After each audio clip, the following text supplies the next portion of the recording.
আমরা স্বাগত জানাচ্ছি এবং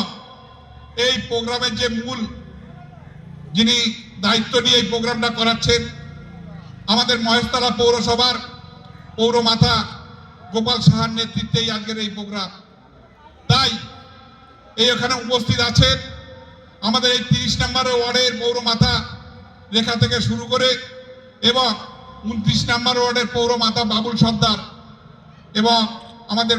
সংগ্রামী যেসব কর্মী সাথী আছেন তারা সকলে এবং এলাকার শুধু নাগরিকবৃন্দ। আমরা দীর্ঘদিন ধরেই নানান কর্মসংস্থানের সঙ্গে যুক্ত থাকা সত্ত্বেও এই সংস্কৃতি অনুষ্ঠান হোক এবং মানুষের পাশে দাঁড়ানো থেকে শুরু করে শীত গ্রীষ্ম ভরসা আমাদের নেত্রী মমতা বন্দ্যোপাধ্যায় ভরসা এবং আমাদের উত্তরসূরি আমাদের যে অভিভাবকের কাজ করছেন রাজনৈতিক, যার দিকে তাকিয়ে সারা ভারতবর্ষ তাকিয়ে আছেন আমাদের সাংসদ অভিষেক বন্দ্যোপাধ্যায়। আজকে আমরা গর্বিত যে আমরা এমন একজন সংসদকে আমরা আমাদের ভোটের সময় একটা ভোট দান করে থাকি, যে সংসদকে নিয়ে সারা ভারত নেতৃত্ব চিন্তা ভাবনা করছেন এবং সংশয়ের মধ্যে থাকছেন। কারণ উনি যে চিন্তা ভাবনা করেন সেই চিন্তা ভাবনা আজকে যদি করেন আমাদের সংসদ 6 মাস